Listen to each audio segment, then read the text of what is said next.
Enseignement du Père Sébastien Marie sur la clé du pardon pour se disposer à vivre du Saint-Esprit. Bonsoir. Bonsoir Père. Voilà, merci beaucoup de m'avoir invité pour contribuer à cette préparation à la Pentecôte pour vous, à l'Esprit Saint. C'est vrai que c'est un moment extrêmement important entre Pâques et la Pentecôte. C'est le moment de se préparer à recevoir toujours davantage l'Esprit Saint, une effusion, un baptême dans l'Esprit Saint. Et voilà, une des clés essentielles, c'est le pardon, effectivement, pour nous disposer, ouvrir notre cœur à recevoir cet Esprit Saint. Alors le pardon ce soir, c'est pas dans le sens de demander pardon à Dieu pour nos péchés, c'est pas dans le sens du repentir, de la conversion personnelle pour nos péchés à nous, même si le non-pardon peut être considéré comme un péché. C'est pas dans le sens du sacrement de réconciliation dont on parle quand même beaucoup dans l'Église catholique, mais c'est dans le sens que nous sommes invités à pardonner à ceux qui nous ont blessés, qui nous ont fait du mal. Et on voit bien que ce pardon est extrêmement important dans l'enseignement de Jésus. Il y a beaucoup de passages dans le Nouveau Testament où Jésus parle de l'importance capitale de ce pardon pour accorder notre cœur à celui du Père et au sien. Si on veut être en harmonie avec le cœur de Dieu, il faut pardonner. Il suffit de se rappeler notre Père où nous disons pardonne-nous nos offenses comme nous pardonnons à ceux qui nous ont offensés. C'est un comme qui nous incite fortement à pardonner, puisque nous disons dans chaque fois que nous récitons ce Notre Père que le Père nous pardonne comme nous pardonnons à ceux qui nous ont offensés. Et voilà, c'est redoutable, c'est fort. Donc, réfléchissons bien comment nous pardonnons à tous ceux qui nous ont offensés. Ensuite, vous avez, pour commencer avec la parole de Dieu, dans Matthieu 18, 21, Pierre qui pose la question à Jésus, Seigneur, quand mon frère commettra des fautes contre moi, combien de fois dois-je lui pardonner? Jusqu'à 7 fois? Ça paraît déjà énorme. Et Jésus lui répond, je ne te dis pas jusqu'à 7 fois, mais jusqu'à 70 fois 7 fois. Il faut pardonner et pardonner et pardonner. Voilà, c'est une grande exigence. Et pour expliquer ce que Jésus entend par ce pardon, il nous donne cette parabole juste à la suite, Matthieu 18, 23, cette parabole que je vais relire parce qu'elle est très très importante pour bien comprendre ce qu'est le pardon selon Jésus. Ainsi, le royaume des cieux est comparable à un roi qui voulut régler ses comptes avec ses serviteurs. Il commençait quand on lui amena quelqu'un qui lui devait 10 000 talents, c'est-à-dire 60 millions de pièces d'argent. Ça, c'est chacun d'entre nous. Nous sommes des débiteurs insolvables vis-à-vis de Dieu. En stricte justice, nous qui sommes des pécheurs, nous méritons absolument pas le royaume de Dieu, le ciel, la Jérusalem céleste, la vision béatifique, le face-à-face aimant avec Dieu. Non, nous méritons pas cela. Nous méritons plutôt d'être éternellement séparés de Dieu en stricte justice, en comptant uniquement sur nos propres forces. On ne peut pas prétendre au ciel. Nous sommes devant Dieu des débiteurs insolvables, des surendettés. Et alors je continue le passage. Comme cet homme n'avait pas de quoi rembourser, le maître ordonna de le vendre avec sa femme, ses enfants et tous ses biens en remboursement de sa dette. Alors, tombant à ses pieds, le serviteur demeurait prosterné et disait, prends patience envers moi et je te rembourserai tout. Et là, le roi est saisi de compassion. Saisi de compassion, le maître de ce serviteur le laissa partir et lui remit sa dette. Le roi lui remet complètement sa dette, jusqu'au dernier centime. Ça, c'est le pardon de Dieu pour nous. Le pardon de Dieu pour nous, il est total, il est complet. Quelle que soit notre dette à son égard, en Jésus-Christ, nous pouvons recevoir un pardon total, complet pour toutes nos fautes dont nous nous repentons sincèrement et pour lesquelles nous demandons pardon à Dieu.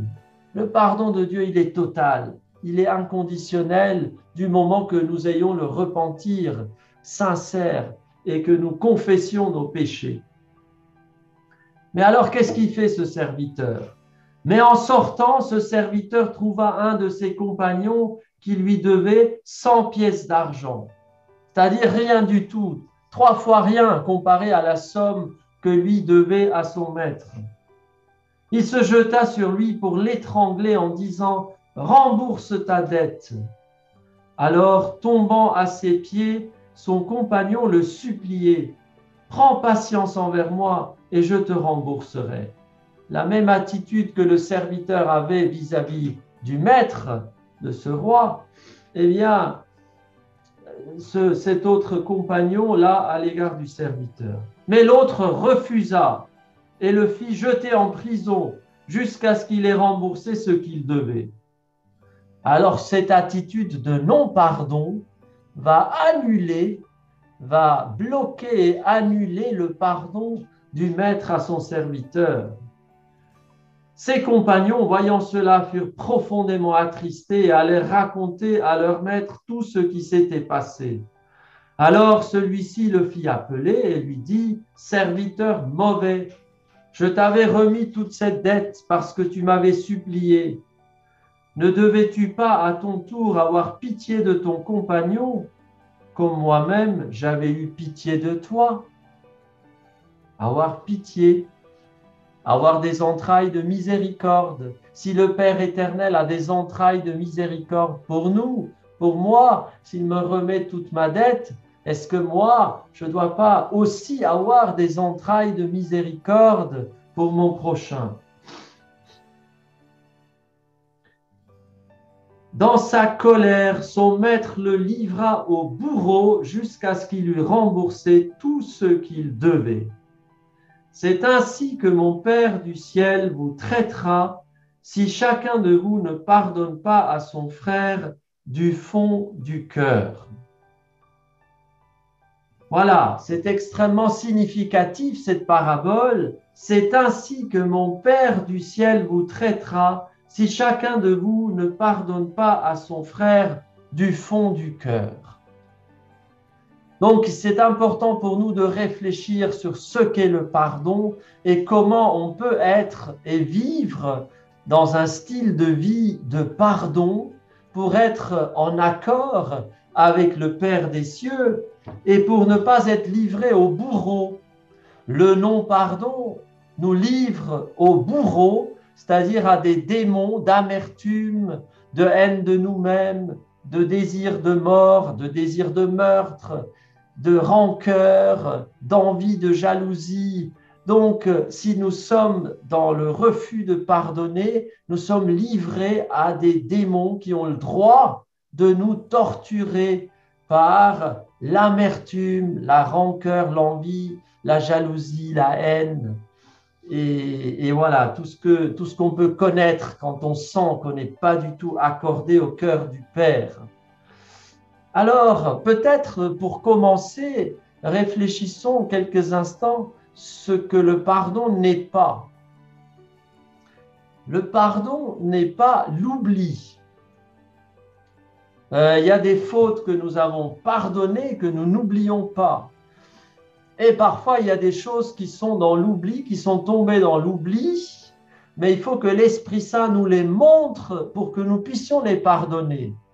Je pense à un monsieur que j'ai reçu un jour et il y avait comme quelque chose qui le coupait de l'intimité avec son Seigneur, avec Dieu. Et on a cherché pendant plusieurs rendez-vous où on a reçu ce monsieur. Et finalement, l'Esprit Saint lui a rappelé qu'à l'âge de 10 ans, il y avait eu un examen à l'école et une médecin a vérifié s'il avait tout ce qu'il fallait, si son sexe était complet. Elle avait touché. Et lui, ses camarades rigolaient, voilà, trouvaient ça plutôt drôle. Mais lui, il ne trouvait pas ça drôle du tout. Il a vécu ça comme quelque chose de très traumatisant, quelque part presque comme un abus sexuel, parce qu'il n'avait pas pu, ça lui a été mal présenté, il a très mal vécu ça. Il s'est senti comme maltraité, abusé. Eh bien, le fait de se rappeler cet événement et de pouvoir pardonner à cet médecin l'a complètement libéré de quelque chose qui était comme un voile entre lui et Dieu, qui l'a bloqué. Donc, parfois, il y a des choses que nous avons oubliées et que l'Esprit Saint doit nous montrer pour que l'adulte que nous sommes aujourd'hui puisse donner un pardon au nom de Jésus une fois pour toutes et être libéré de quelque chose qui nous plombe. Donc, simplement pour montrer que ce n'est pas parce qu'on a oublié qu'on a nécessairement pardonné et la nécessité du pardon demeure même si on oublie. Ensuite, très important, deuxième point, ce que le pardon n'est pas. Le pardon n'est pas la réconciliation. Si on peut se réconcilier, c'est merveilleux, c'est magnifique, c'est super. Mais on ne peut pas toujours se réconcilier parce que la réconciliation, elle va dépendre aussi de la personne qui m'a fait du mal, de mon agresseur, de la personne qui m'a blessé, qui m'a vexé, qui m'a volé, qui m'a heurté, qui m'a trahi. Je peux me réconcilier avec cette personne du moment qu'elle vient vers moi et me demande pardon. Sinon, la réconciliation n'est pas possible. Il faut au moins que l'autre reconnaisse ses torts.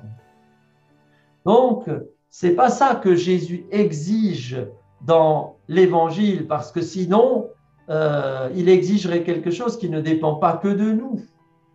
Non, le pardon, c'est que moi, en tant que personne qui a été agressée, qui a été trahie, qui a été blessée, moi, je pardonne du fond de mon cœur à celui qui m'a heurté, blessé, agressé.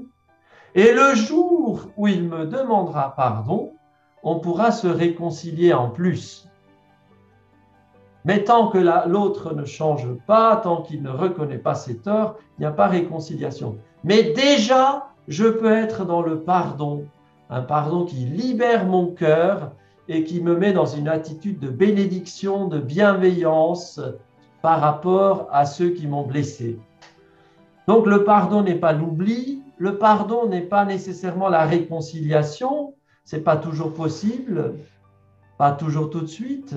Le pardon, c'est pas non plus de dire ce n'est pas grave. Vous voyez, il y a des choses qui sont extrêmement graves. Il y a des pardons qui sont extrêmement difficiles à donner.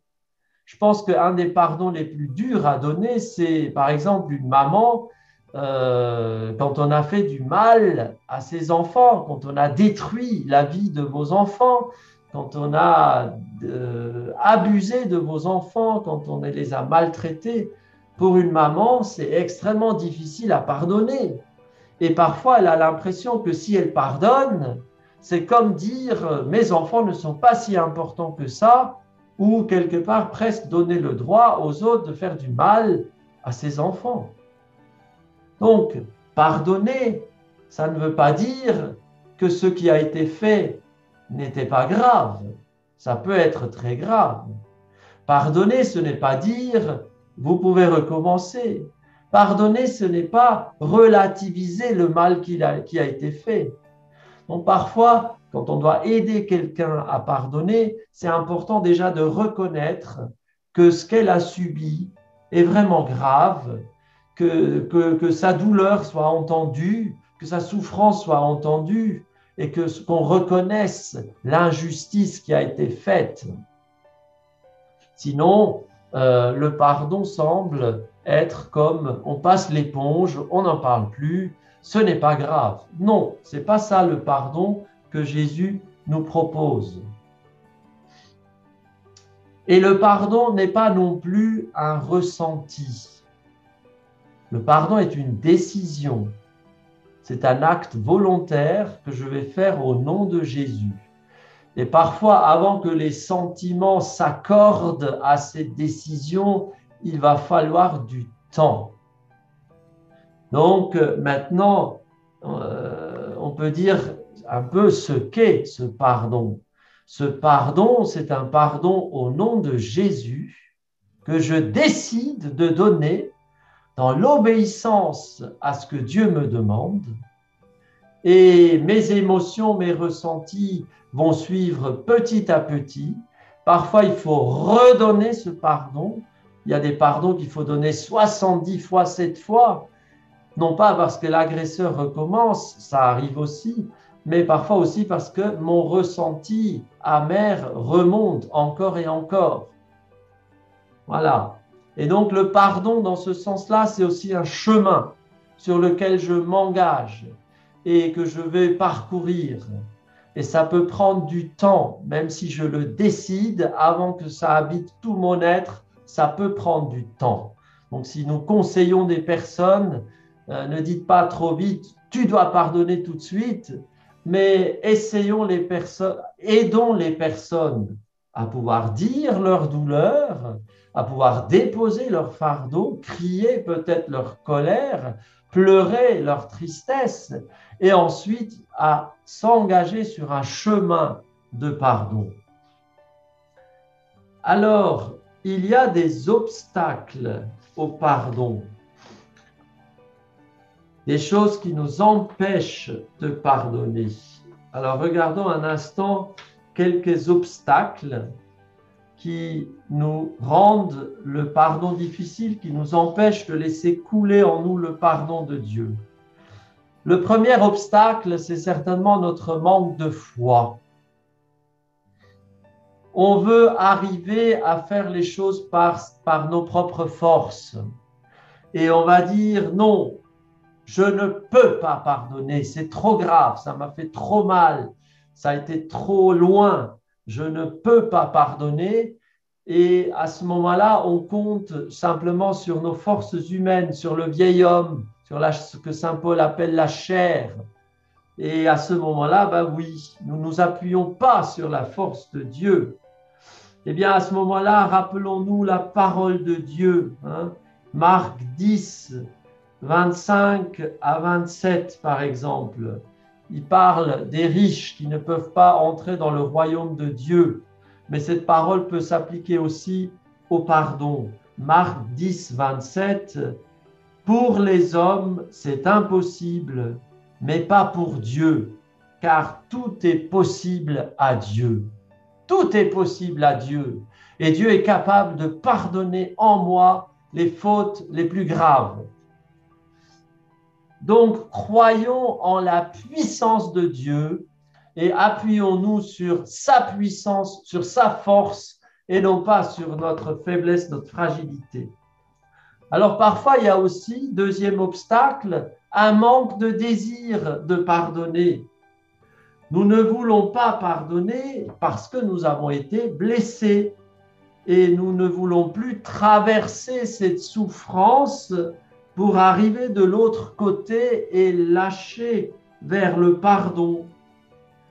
C'est là que nous avons besoin d'abord d'être compris, entendus, d'avoir pu peut-être faire des démarches aussi. Voyez, ce pardon que Jésus nous propose, nous demande, n'empêche pas parfois pour des choses importantes des démarches en justice, n'empêche pas parfois de mettre dans la lumière ce que le malfaiteur a fait pour que une certaine justice soit rétablie autant que faire se peut, même si ça reste souvent très imparfait sur cette terre. Ce n'est pas à ce niveau-là que le pardon se situe. Donc parfois, on a le droit et le devoir de faire connaître le mal que nous avons subi pour que justice soit faite autant que faire se peut.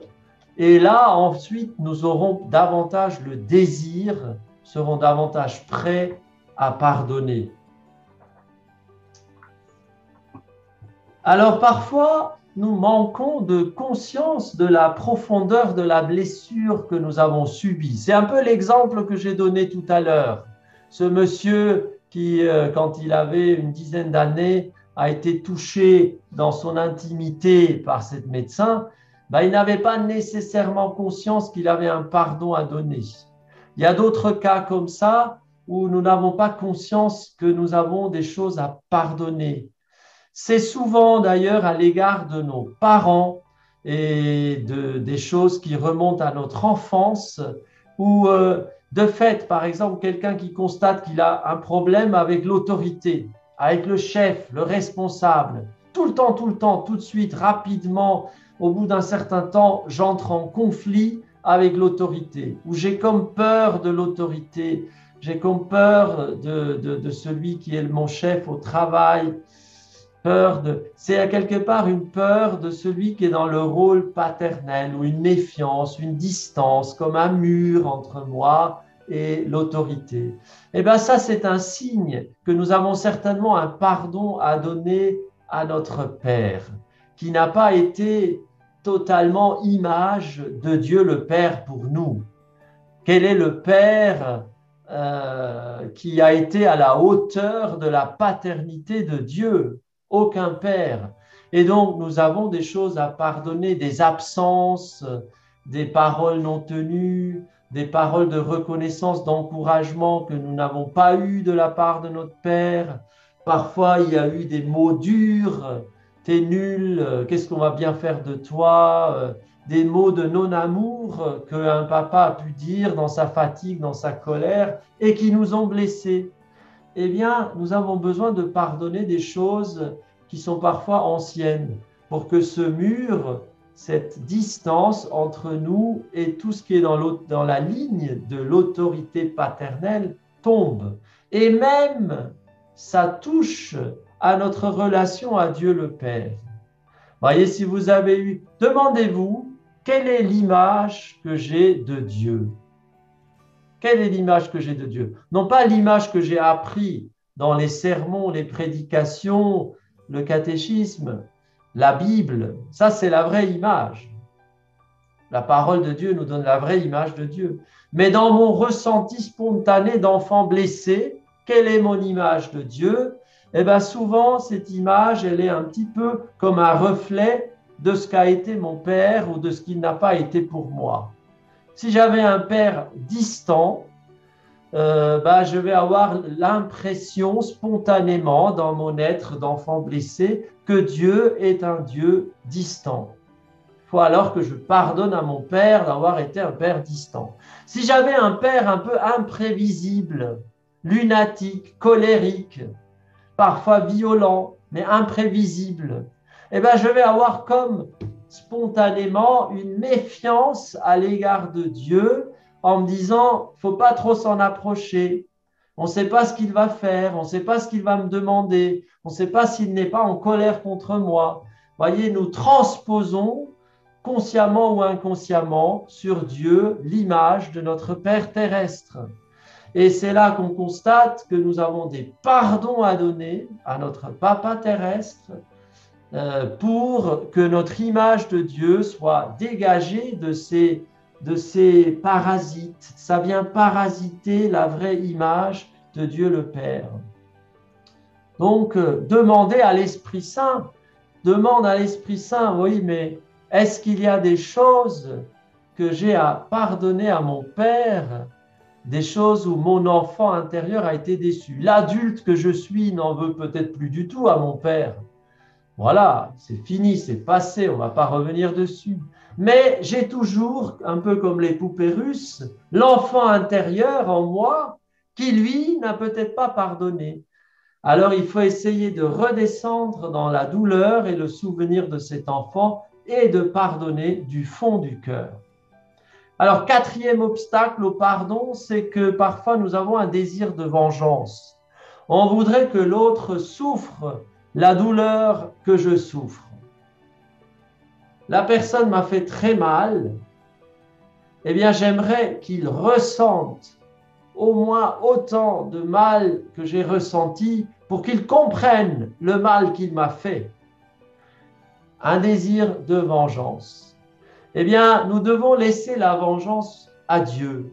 Que ce soit le Seigneur qui nous venge, il fera ça mieux, il fera ça avec plus de précision, d'efficacité, de douceur, d'amour, de miséricorde.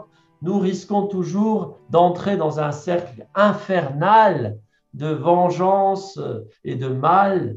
Et donc, ce n'est pas notre rôle de nous venger. Ce ne sont pas, Dieu ne nous a pas demandé d'être juge des vivants et des morts. C'est Jésus le juge des vivants et des morts. Donc, une fois pour toutes, laissons la vengeance au pied de la croix, que Jésus s'en occupe. Et notre vengeance, qu'est-ce que doit être notre vengeance? Eh bien, bénissons nos ennemis. Appelons la bénédiction de Dieu sur ceux qui nous ont fait du mal. Voilà une bonne vengeance. Appelons l'Esprit Saint sur ceux qui nous ont blessés. Que l'Esprit Saint les conduise à la conversion et au repentir. Oui, quelque part, c'est légitime de vouloir que l'autre se rende compte du mal qu'il nous a fait. Mais non pas en lui faisant mal, nous, non, en envoyant l'Esprit Saint sur lui et que l'Esprit Saint fasse comprendre à la personne le mal qu'il a fait pour le conduire au repentir et à la conversion. Alors, un cinquième obstacle au pardon, ça peut être nos peurs. On a souvent l'impression que si nous pardonnons, nous abandonnons nos défenses. Et on considère le non-pardon, cette dureté du cœur. N'oublions pas que nous n'avons qu'un seul cœur. Et si j'ai donc le cœur fermé à l'égard d'une personne, j'ai un cœur fermé. Bien sûr, on essaye d'avoir de la bienveillance pour nos amis, mais profondément, nous n'avons qu'un seul cœur. Et donc, si nous avons le cœur fermé à l'égard de quelqu'un, nous avons un cœur fermé. Et nous avons un cœur fermé quand on vient devant Dieu dans la prière. Nous avons un cœur fermé quand on va à la rencontre de notre conjoint. On a un cœur fermé quand on rencontre une personne dans la rue. On a un cœur fermé. D'où l'importance de pardonner. Mais donc, cette fermeture, ça peut nous donner l'impression d'être comme une protection. Je ne ferai plus confiance, je ne me ferai plus avoir, je ne vais plus être la bonne poire de tout le monde, je serai plus naïve. Maintenant, je vais être dur, je vais faire attention et je ne ferai plus confiance. Et donc, ça c'est le vieil homme qui veut se défendre par ses propres forces et qui a peur de ne plus avoir des défenses. Comment se libérer de cette peur? Eh bien, c'est que, rappelons-nous, rappelle-toi, chers frères, chères sœurs, rappelle-toi que tu dois revêtir le Christ. Nous devons nous dépouiller du vieil homme et de ses peurs et de ses désirs de vengeance et de ses mécanismes de protection. Nous devons nous dépouiller de cela. Et une manière de se dépouiller, c'est de pardonner à tous ceux qui nous ont fait du mal, pardonner au nom de Jésus, et ensuite revêtir le Christ. Il n'y a pas de meilleure protection que de revêtir le Christ. Notre vêtement, notre protection, c'est Jésus lui-même, notre défenseur. Nous avons un avocat auprès du Père, Jésus-Christ le juste. L'Esprit Saint, l'Esprit de Jésus ressuscité, il est appelé le défenseur. Lui aussi, c'est un paraclet, un avocat. Donc voilà, soyons remplis du Saint-Esprit, revêtus du Christ, alors nous sommes protégés. Et nous n'avons pas besoin de rester enfermés dans le non-pardon. Alors, il y a un autre obstacle aussi qui est notre orgueil. L'orgueil exprimé un peu comme une auto-justification, une auto-rectitude, bloque notre pardon. En profondeur, nous pensons avoir gagné la faveur de Dieu, la grâce. Alors les autres doivent faire quelque chose pour mériter le pardon. Nous avons parfois des mentalités où le respect se mérite, même l'amour quelque part se mérite. Dans notre famille, tu es aimé si tu restes dans tel cadre. Si tu sors du cadre, tu n'es plus aimé, tu es rejeté, tu ne fais plus partie de la famille. Voyez, comme si l'amour se méritait, comme si le respect se méritait. Et pire, comme si on pouvait mériter la grâce de Dieu, comme si nous avions mérité le pardon de Dieu. Eh bien non, le pardon de Dieu pour nous a été gratuit. C'est Jésus qui nous l'a mérité par son sang. L'amour de Dieu, il est inconditionnel. Dieu aime de manière irrévocable, inconditionnelle, puissante, forte, inimaginable. Et ce n'est pas moi qui, avec mes petits bras, j'ai mérité le salut, le pardon de Dieu. Non, ce n'est pas moi. C'est quand on agit dans l'Esprit Saint, quand on accomplit les œuvres que Dieu a préparées pour nous depuis toute éternité, et quand nous agissons, quand nous vivons dans l'Esprit Saint, oui, nos actions auront une récompense éternelle. Mais l'Esprit Saint, je l'ai eu comment? Je l'ai eu gratuitement, sans aucun mérite de ma part. C'est gratuitement que nous avons été sauvés et non pas à cause de nos œuvres. Donc, le pardon ne se mérite pas non plus. Mon prochain, je lui donne le pardon gratuitement. Et c'est très beau parce que quelque part, c'est la seule manière dont nous pouvons aimer Dieu gratuitement. Parce que Dieu considère que ce que nous avons fait à notre prochain, nous l'avons fait à lui. Ce que vous aurez fait au plus petit d'entre vous, c'est à moi que vous l'avez fait, dit le Seigneur dans l'Évangile. Et à l'égard de Dieu, tout ce que nous faisons, c'est qu'un dû. Quelque part, je lui dois tout. Et comme j'étais un débiteur insolvable devant lui, je ne peux pas avoir un acte d'amour gratuit pour le Seigneur au sens strict. Mais si j'aime gratuitement mon prochain, si je lui pardonne gratuitement, Dieu considère que c'est à son égard que je l'ai fait, et donc d'une certaine manière, c'est aimer gratuitement Dieu. Voilà. Donc, laissons tomber notre orgueil, laissons tomber l'idée que les autres devraient mériter le pardon. Non. La réconciliation, oui, il va falloir qu'il fasse un pas, mais pour ce pardon, non, il est gratuit. Alors, il y a un autre obstacle encore. Ah, je regarde. Oui, si, j'ai encore un peu de temps. Un autre obstacle, c'est l'incapacité à prendre des responsabilités.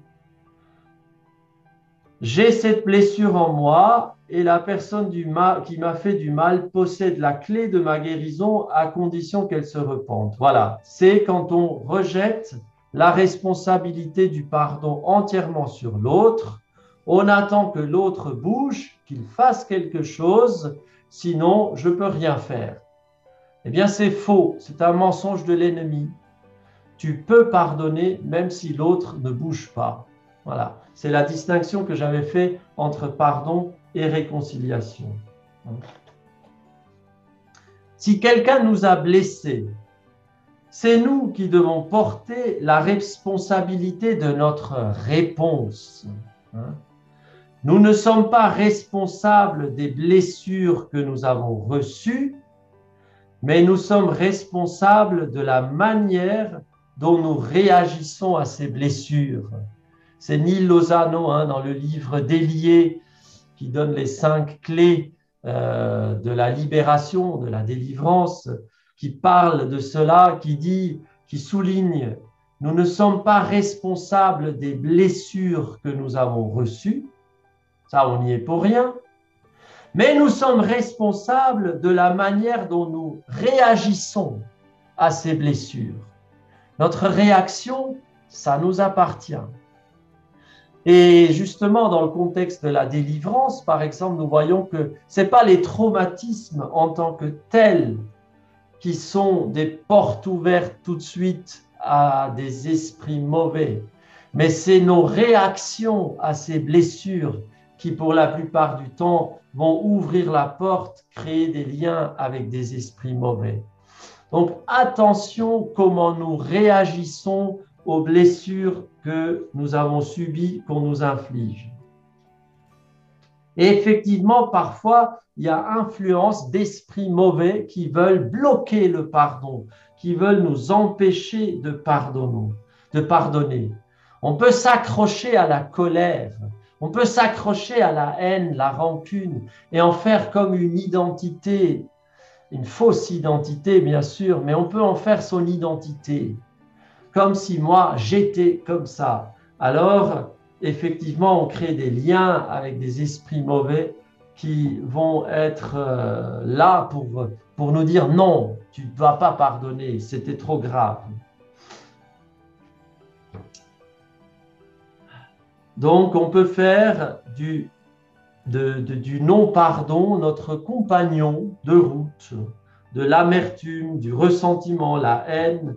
On peut en faire notre compagnon préféré, notre protecteur, notre gardien en quelque sorte. Voilà. Et le dernier obstacle que je voudrais nommer, le 10e, c'est un manque de compréhension de la profondeur du pardon pour nous.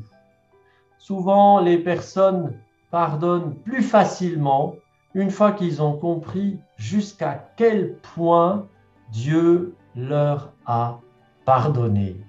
Une fois qu'on a expérimenté, par exemple dans le sacrement de réconciliation, en vivant du sacrement de réconciliation, nous expérimentons le pardon de Dieu pour nous. Et alors, quand on expérimente ce pardon, on ne peut plus ne pas pardonner à ceux qui nous ont fait du mal. Quelque part, on a envie d'être à l'image de ce Dieu qui pardonne. Voilà. Alors maintenant, peut-être pour terminer un petit peu, je voudrais vous donner 6 étapes pour déverrouiller le pardon en nous. Parce que voilà, on peut se dire comment concrètement pardonner. Comment, quand c'est un peu, il y a des pardons qui sont relativement faciles à donner.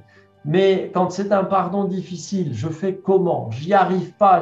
Je voudrais pardonner, mais j'y arrive pas, ça bloque. Comment on peut déverrouiller le pardon? Eh bien, premier point, on peut demander à un frère aîné en Christ, une personne expérimentée, mûre dans sa foi, envers laquelle nous avons une confiance, de prier avec nous et pour nous. Par exemple, dans la prière des frères, si dans vos groupes de prière, vos communautés, vos paroisses, il y a la prière des frères, ça peut être un endroit où justement des personnes vont prier pour moi et avec moi pour déverrouiller ce pardon. Et alors là, on peut commencer par louer, rendre grâce à Dieu, se mettre en présence de Dieu, demander à l'Esprit Saint de nous guider. Un pardon est plus facile à donner quand on est dans l'Esprit Saint, quand on est plongé dans l'amour de Dieu. C'est beaucoup plus facile de pardonner que si on essaie comme ça à froid. Et quand on ressent vraiment la présence de Dieu, quand on sait que le Seigneur est là, puisqu'on l'a invoqué, eh bien, contemplons Jésus, regardons Jésus. Ce que je vous dis là, c'est autant pour vous, mais peut-être aussi pour aider quelqu'un qui a des difficultés à pardonner. Donc, on prie avec lui, on invoque l'Esprit Saint, et puis on tourne son regard vers Jésus. Voilà, Jésus, l'attitude du Christ sur la croix, l'attitude de Jésus vis-à-vis des pécheurs, l'amour de Jésus pour nous, lui qui a donné sa vie pour nous. Nous sommes passés par la mort et notre vie est cachée avec le Christ en Dieu, dit saint Paul aux Colossiens 3.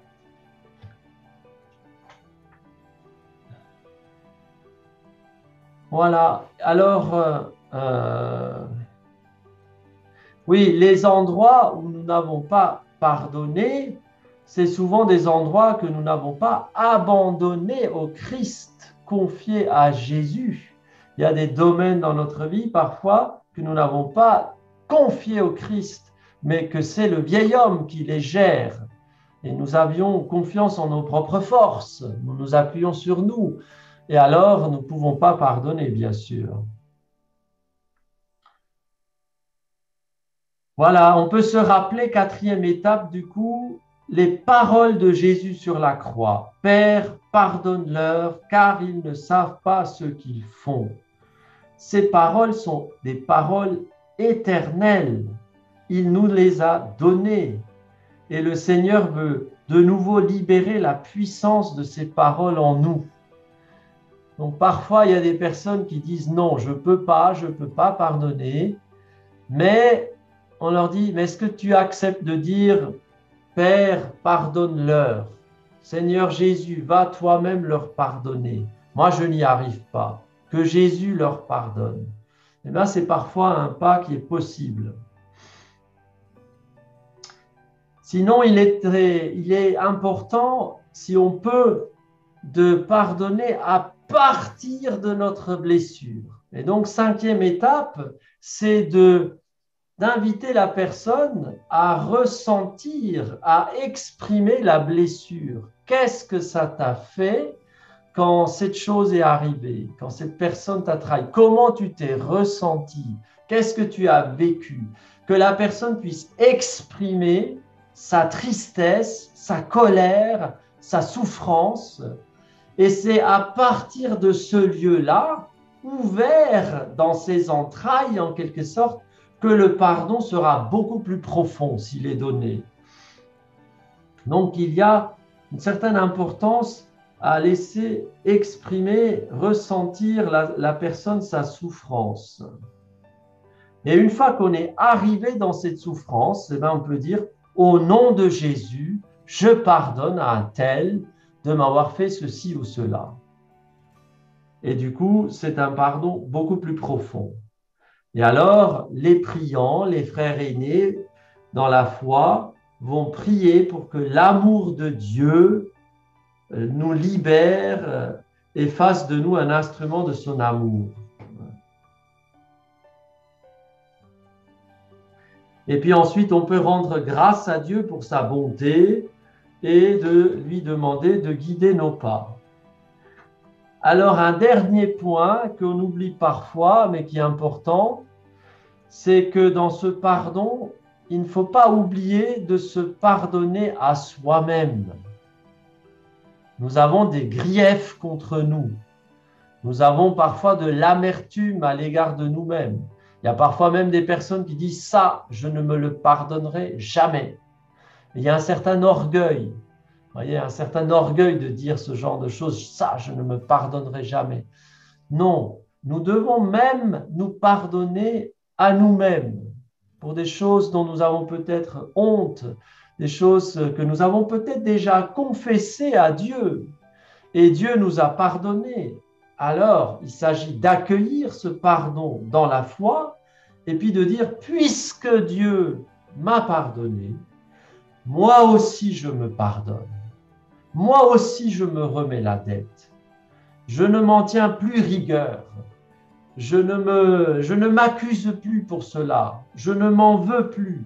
Au nom de Jésus, je me pardonne d'avoir fait cette erreur, d'avoir commis cette faute, ce péché. Très important.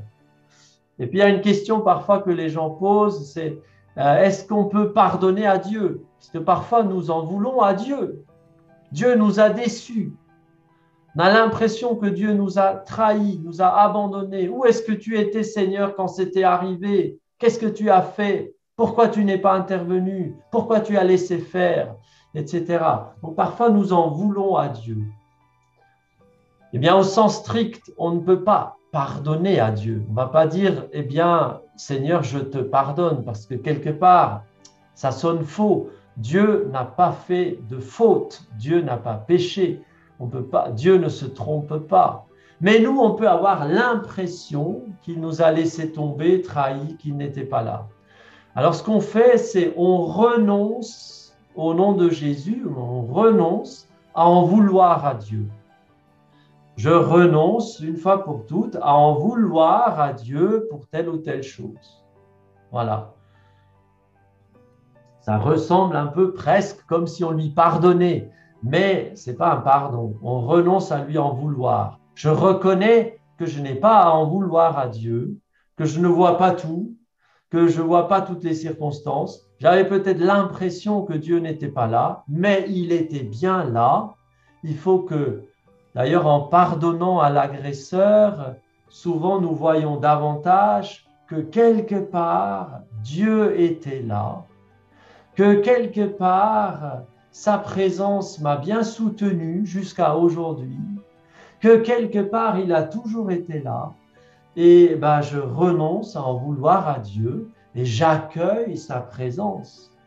Je m'ouvre à sa présence guérissante, aimante. J'ouvre mon cœur à l'Esprit Saint. Voilà un petit peu ce que je peux dire sur ce pardon. Là, je vois, j'ai fait 3/4 d'heure. Donc, Parfait. je pense que je vais m'arrêter là, sauf s'il y a des questions ou des choses qu'il faut préciser. Il n'y a pas de question, mais vous êtes dans les temps, mon père, c'est parfait. Maintenant, vous allez faire une petite prière pour nous? Oui, bien volontiers. Voilà. Eh bien, viens, Esprit Saint. Seigneur, viens visiter mon frère et ma sœur. Alors, je t'invite, mon frère, ma sœur, à vraiment penser dans ton cœur à telle ou telle personne qui t'a blessé et envers laquelle tu ressens encore de l'amertume. Voilà, viens, Esprit Saint. Seigneur, nous te confions cette personne qui nous a fait du mal. Nous appelons ta bénédiction sur elle. Envoie ton Esprit Saint sur elle pour la conduire au repentir et à la conversion, qu'elle puisse se rendre compte du mal qu'elle m'a fait. Seigneur, je crie aujourd'hui ma souffrance face à ce mal que j'ai subi. Mais puisque toi, tu m'as pardonné tous mes péchés, et puisque tu me demandes de pardonner à ceux qui m'ont fait du mal, moi aussi, ce soir, au nom de Jésus, je pardonne à mon agresseur, cette personne qui m'a déçu, trahi, blessé, fait mal, qui a nui à mes proches. Au nom de Jésus, je lui pardonne. Voilà, viens Esprit Saint, viens bénir tes enfants. Viens accorder ton cœur leur cœur à ton cœur. Viens accorder le cœur de tes enfants à ton cœur. Et que ta grâce d'amour, de pardon, de miséricorde, de vie coule dans le cœur de mes frères et de mes sœurs. Viens, Esprit Saint, coule, coule. Viens, Esprit consolateur. Viens panser les plaies, laver les plaies. Viens laver les blessures. Viens apporter un baume de guérison sur toutes les blessures de cœur, sur toutes les déceptions, sur les blessures de solitude, sur les foyers de colère, Seigneur, et de rébellion. Seigneur, nous te demandons pardon pour toute rébellion que nous pouvons avoir dans notre cœur envers toi. Esprit Saint, viens nous libérer de toute rébellion à l'égard de notre Papa céleste, et que le pardon coule, l'amour de Dieu coule et anime nos cœurs. Alors mon frère, ma sœur, que l'Esprit Saint t'habite toujours et toujours plus profondément, que tu sois une source jaillissante en vie éternelle. Mon frère, tu es une bénédiction pour ton entourage. L'Esprit Saint habite en toi. Ma sœur, des d'eau, des fleuves d'eau vive coulent de ton sein pour laver, purifier, bénir, libérer, apporter l'onction du royaume partout où tu vas. Alors que tes pas soient bénis, mon frère, ma sœur, pour apporter la présence du Christ ressuscité partout où tu vas. Et que la paix de notre Seigneur règne dans ton cœur, au nom du Père et du Fils et du Saint-Esprit. Amen. Amen. Merci, mon Père. Est-ce que vous auriez les textes à méditer? Alors, oui, les textes à méditer. Donc, je voudrais vous donner 2 passages bibliques à méditer. Je vous donne les références.